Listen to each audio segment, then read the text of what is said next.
Ready when you're ready. And we have a statement which our new party chair, Governor Cecily Barire, will read on behalf of the coalition members. Thank you. Yesterday, Raila led his battalion of hooligans, goons, and looters in breaking mayhem upon sections of the city of Nairobi and a few other towns, mostly in Kwanza. Under the pretext of peaceful protests and demonstration, Mr. Odinga coordinated and oversaw violent confrontation, looting, and destruction on a vast scale, preventing people from going to work, stopping education and other public services, and paralyzing business operations. The destruction, loss, and damage arising from Mr. Odinga's chaotic activities will surely run into tens of billions of shillings. Mr. Odinga has indeed indicted himself as an economic terrorist and saboteur, a serial hypocritical liar and failed leader, whose insatiable greed for power through any means necessary, including the shedding of blood of Kenyans, is unmatched. The hypocrisy lies and failure. The lies. It is evident that Mr. Odinga's peaceful demonstration, quotes, were neither peaceful nor were they demonstrations. Instead, they degenerated into looting sprees, orgies of mindless destruction, running battles with law enforcement officers, and intimidation and terrorism of other Kenyans to stop them from carrying on their work and life. Lie number 2. The principal reasons offered by Mr. Odinga for organizing and implementing anarchy on such a tremendous scale are the cost of living and the 2022 election, which claims was stolen. Yet as recently as June 2022, Mr. Odinga was the government's foremost defender, attributing the rising cost of living to factors beyond the government's control, which also affected other countries. As regards the election, Mr. Odinga did not invest half as much effort and seriousness into his campaign as he did in defending the Jubilee government, or as he has done in organizing and supervising large-scale economic sabotage throughout the country. Moreover, Mr. Odinga's so-called peaceful demonstrations were a transparently disingenuous campaign of large-scale urban banditry and nothing else. No petition was delivered to any government office as promised. There was no march or delegation to State House as promised. Not unless Mr. Odinga lost his bearing and searched for State House or Harambee House in Nairobi's Mathare and sections of Eastlands, these orgies of mindless chaos were conducted on the basis of a blatant lie. Hypocrisy. It is obvious that Mr. Odinga's actions have nothing to do with the reasons he has given, and everything to do with his well-known post-election routine, whereby he uses the threat of post-election sabotage and mass action to extort power-sharing arrangements with the government of the day. It is also a continuation of Mr. Odinga's propensity for violent attempts at capturing power, which began in 1982. It is a demonstration of Mr. Odinga's contempt for democracy and the rule of law, constitutionalism, as well as peace. Times are indeed hard, and Kenyans are trying their best to get through. Anyone making life so much more unbearable through selfishly motivated political violence is unlikely to be viewed with much understanding. Moreover, as demonstrated, Mr. Odinga's arguments about the cost of living contradicts his earlier position and are unsupported by the fact of prevailing market prices. His agitation has to do with subsidies that were allocated under the pretext of cushioning Kenyans from high prices, which in fact were embezzled by a neo-hardship regime leadership in one of the country's most scandalous states. The failure. Mr. Odinga's criminal escapades are desperate apparent futilities. He does not enjoy the support of the entire Azimio constituency or Kenyans in general. There were no demonstrations or protests in counties of the Central, Rift Valley, Western, Eastern, Northeastern, and Coast region. Ultimately, only Kisumu bore the brunt of the criminality aside from goons mobilized by ODM MPs to terrorize poor Mama Bogas. There were no demos in Sekuru, Eshogo, or even Daragwa, where some of the Azimio leaders come from. It is quite evident that some regions require to emancipate from the Odinga yoke and slavery of being used as pawns for self-preservation of a single individual's thirst for power. So questions to Mr. Odinga are the following. Besides Mr. Odinga's reasons and actions, beg the question, how does a disruptive campaign of looting and violent mayhem address the cost of living? Why actually didn't he demonstrate before the elections when Unga was costing 230 shillings? But now he's demonstrating when it has come down to 170. That is hypocrisy. How does subjecting hard-working Kenyans to hardship and causing enormous losses to traders and businesses improve the cost of living? When Odinga and his Azimio party left government at the end of the hardship, the cost of a packet of unga was between 230 and 240. It is now ranging between 170 to 200. Isn't it basic arithmetic that the prices are coming down? The Hardship Brothers and Holy Alliance. To Mr. Odinga and Mr. Kenyatta, we have one message for you. When in a hole, stop digging. We are only beginning to get to grips with the insane magnitude of embezzlement, looting, murder, abuse of office, and sheer impunity that took place during the 5 years of the hardship regime. As we do so, we begin to understand your desperate resolve to sabotage all accountability and Kenyans return to physical sanity, financial stability, accountability in governance, and economic health. You will fail. The violence, chaos, looting, and destruction are also aimed at distracting the country from investigating the shameless siphoning of public funds, crimes against humanity perpetrated through extrajudicial killings and forced disappearances, abuse of office, and state capture that enable large-scale corruption and impunity committed by Mr. Odinga's Kwanza and co-conspirator and hardship co-principal, Uhuru Kenyatta. This will fail and the truth will be known. Police action for Medam.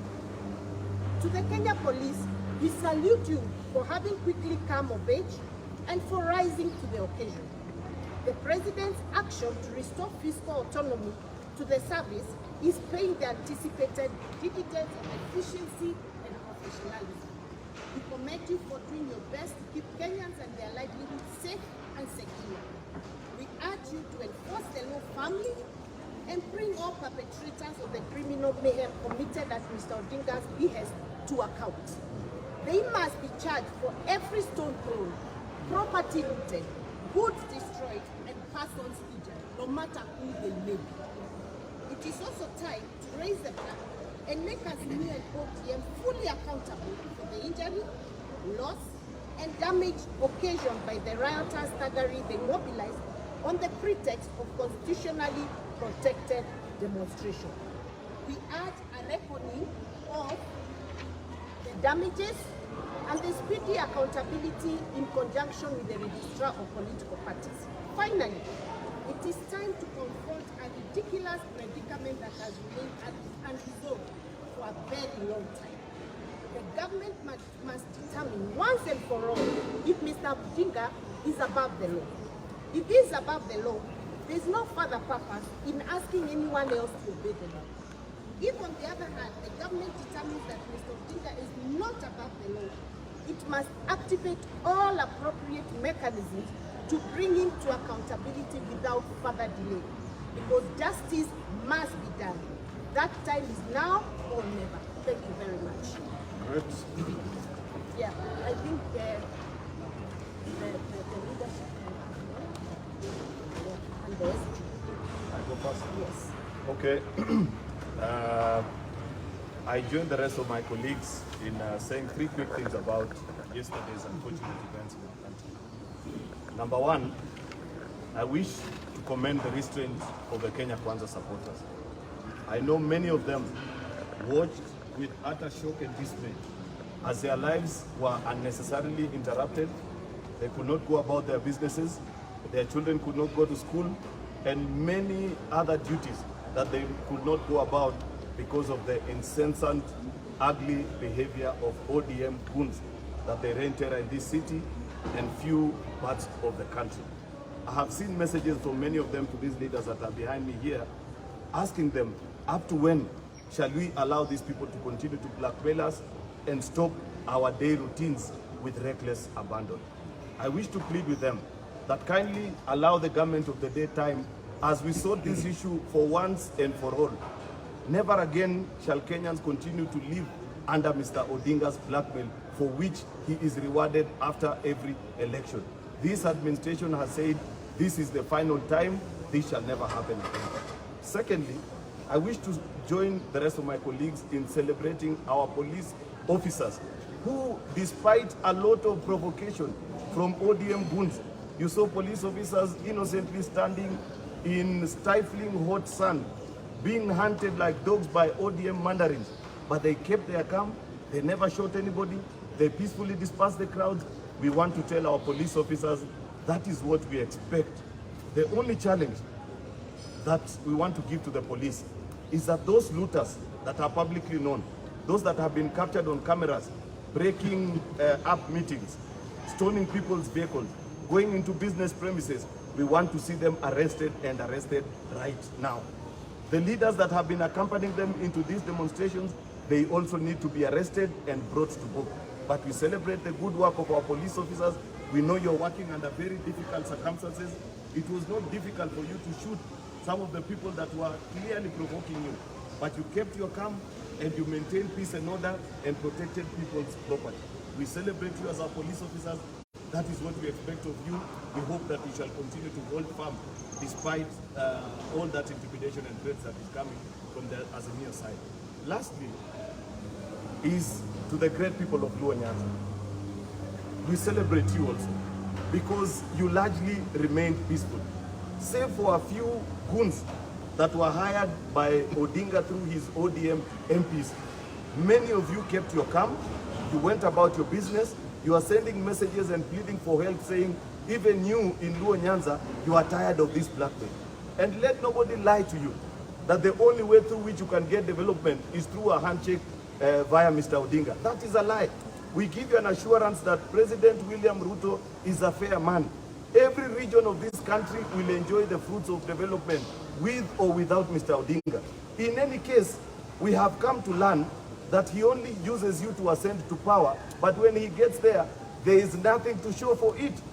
Take an example of the time during which the handshake regime was in power.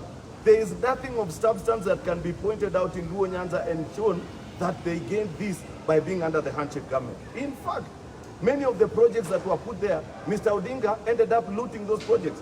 An example is the Soin Koru Dam, where close to R1 billion shillings was paid to the contractor. But if you go back to that project on the boundary of Kericho and Kisumu, there is nothing to show for it. Mr. Odinga disappeared with that particular money. Therefore, let them not lie to you that the only way you can get development is by picketing and throwing stones so that he forces his way into government. All he is looking for is an opportunity for him and his family to loot this country. Do not allow him. Keep calm and know that you are part of Kenya.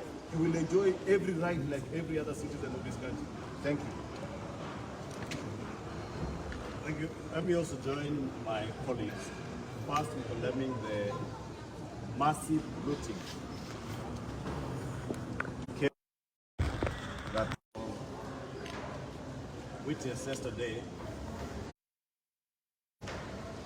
orchestrated by Mr. Odinga, the Lord of Violence, sponsored by his principal sponsor, former President Uhuru Kenyatta.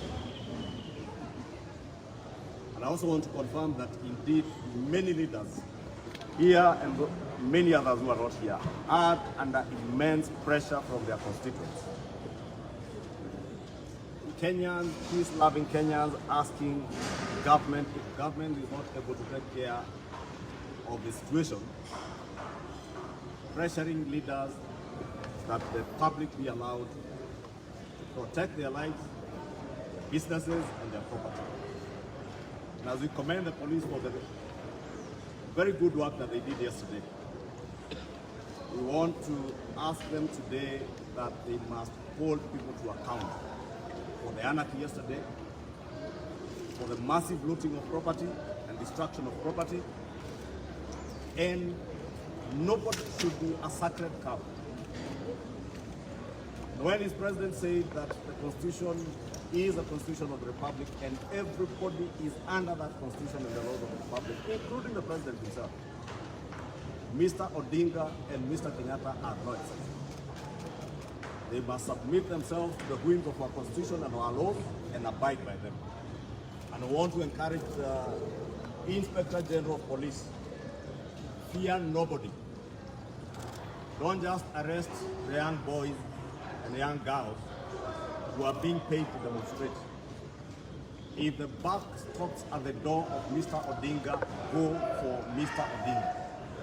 If the buck stops at his sponsor's door, go for them.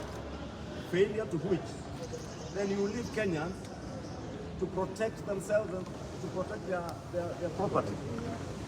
And we do not in any way desire that time comes to pass in our life, where Kenyans will take it upon themselves to protect themselves and their property.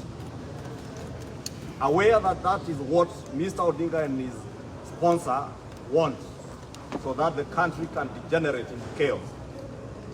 For Mr. Odinga to find an avenue swimming in the blood of innocent Kenyans, to get an opportunity, get another stab of getting closer to political power.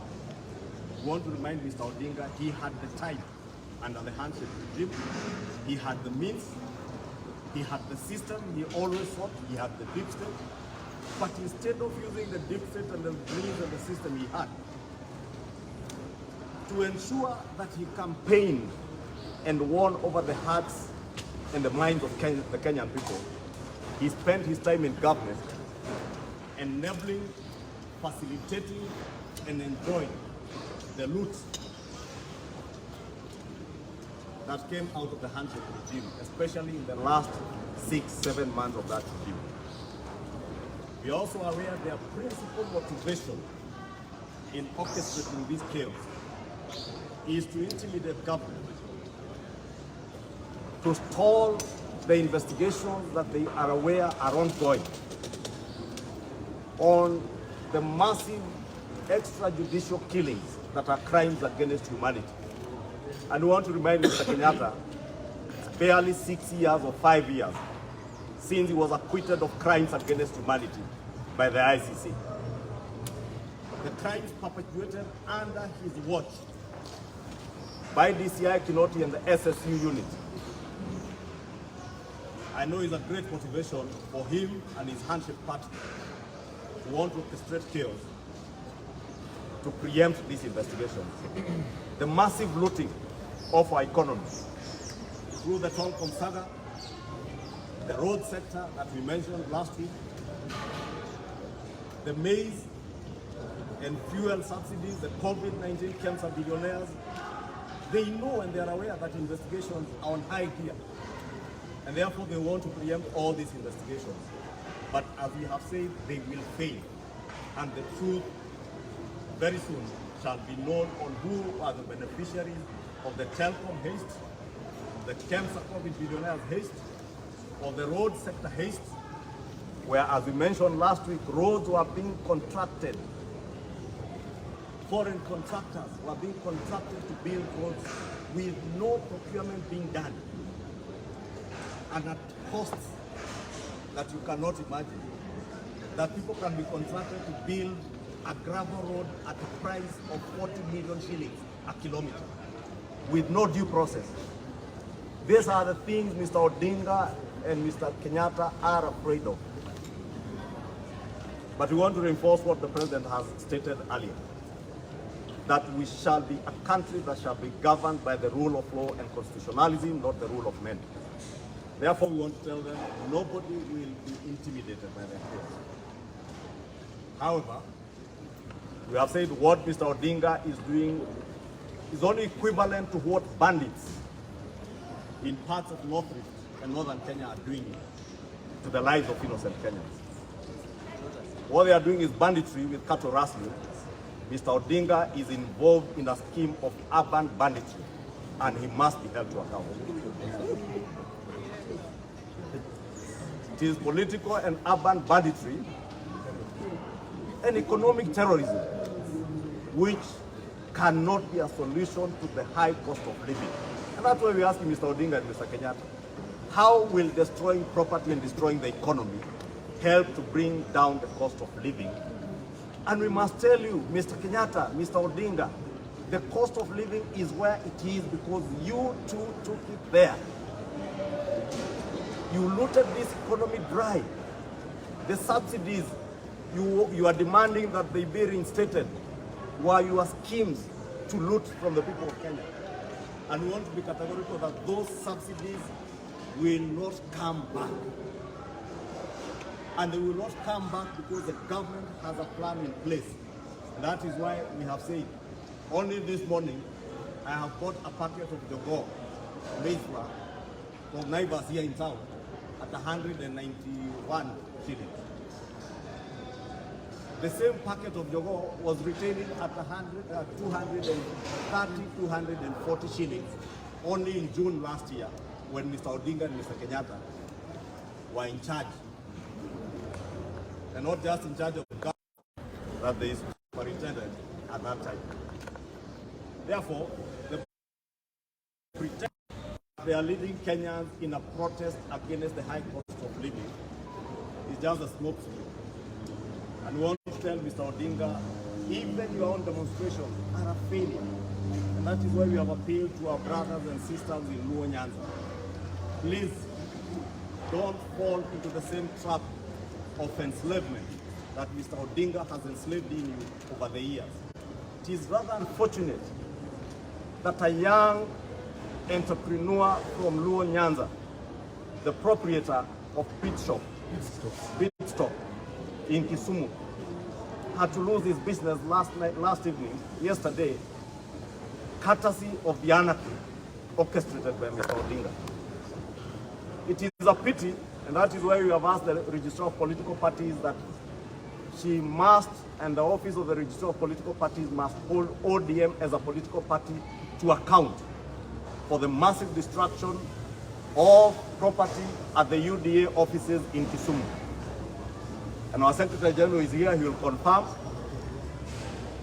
the level of damages that were incurred by our party. And since ODM as a political party enjoys funds from the political party's fund, the Secretary General is writing to the ORPP to ensure that she withholds money going to ODM to cater for the damages occasioned to our offices and property, including motor vehicles that were parked in that property.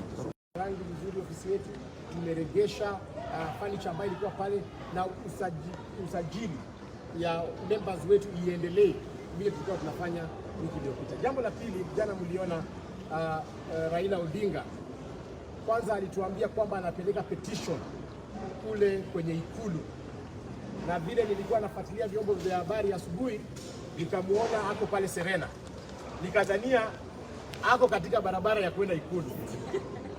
Ile advice ningependa kupatia Raila na watu yake ni kwamba next time mkiunda maandamano, buy enough bundles, kwa sababu Google Map yenu iliwapoteza ikawapeleka kule Isili, Madare kule chini. Ikulu iko karibu na Serena. Kama ulikuwa unataka kweli kuleta petition pale Ikulu, basi ungetembea 1 kilometer tu pale upeleke petition yako. So next Monday tafadhali usizunguke. Ikulu iko pale karibu na Serena. Wewe amuka asubuhi, uje pale Ikulu, utapata wakina Chilioto wanakuja pale kwa gate. Na akina Ali Mohamed, na akina Osoro, na akina ama utume ujumbe kwa WhatsApp wako kama unaogopa kufika Ikulu. Lakini mwisho tunasema kwamba maneno ya IEBC, mambo ya kusumbua Wakenya, wewe Raila unaambia Wakenya wafungue server. We only have two responses for you. One, wewe enda fungua server ya ODM nominations kwanza. Umeibia watu kura wakati wa nominations, haujaifungua server. Uliibia wamama kura katika nominations ya Kisumu, ukapatia dada yako certificate. Ukaibia watu kule Siaya nominations za ODM, ukapatia ndugu yako certificate. Ukakuja hata server ya nominations za watu kwenda Yala, haujafungua, uliweka mtoto wako kwenda pale Yala.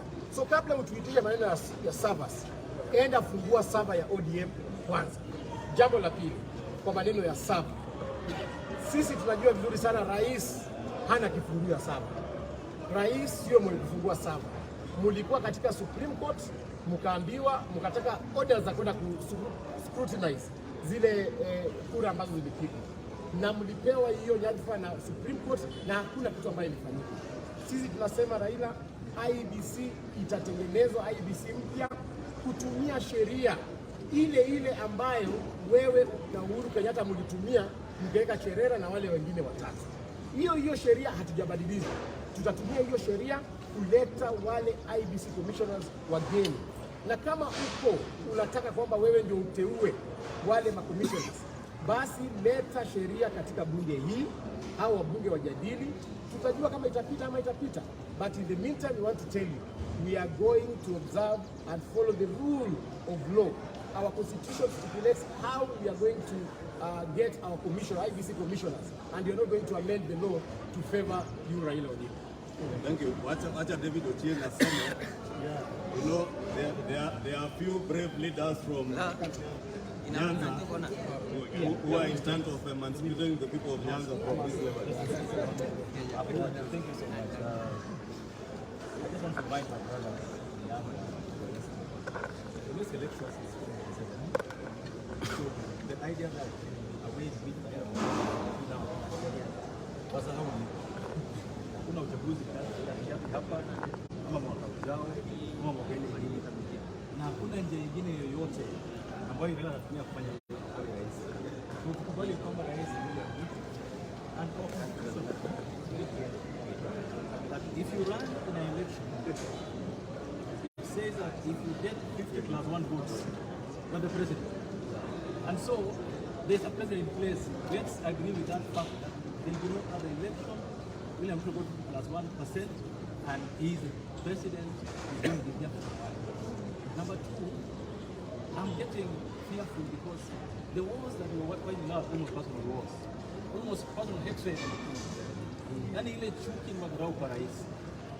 Ningependa kuambia kwamba Raila angekuwa rais leo, ningependa awe na heshima. So tunauliza kwamba sisi pia nyumbani tupate rais aliyopo heshima ambayo inampigia rais. Because if Raila was president today, we would want to be respected, be allowed to work. So let's allow the person who has been elected to work. Number three, this talk about we are the people. Kenya also has the people. Yeah. Everyone has the people. Yes. So if you say you have more people than us, what about the day you also bring a people out? So the idea about the people, the people depends on where you are. The election that finished showed that Kwanza had more people than us. That's the truth. And so the idea that, we can use Article 1 of the Constitution, but we are the people, there are more people on this side, and they're just being patient. Finally, I want to keep calling upon my brothers. Sarova Hotel in Kisumu was not working for 3 years. It was open 2 months ago. Why do you break the windows of that hotel? KCB has been there for the last how many years? Why do you break the windows of a bank? Your brothers are working there, your sisters are working there. Now, Governor Nyong'o says that people should not target some buildings. You should tell people down there that they should not target all the buildings. You cannot be saying that today you want to drive, tomorrow you want to build, and you're not taking care. And I agree with my brothers here that all of us in Kenya Kwanza will do letters to the ORPP that anybody who was injured, even the person who was killed in Maseno, must be paid by the body. Thank you so much. Just one minute for Mheshimiwa Raila.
bidhaa za vitu zikipanda bei, na hakuna siku alitoka barabarani akisema ya kwamba bidhaa zimepanda bei au tuwakutia Wakenya na uchumi ukiwa mbaya. Kwa hivyo tumwambie sasa hivi atulize boli, awache nchi iendeshwe vizuri, tuweze kurekebisha uchumi wa Kenya tukiongozwa na rais ambaye ni William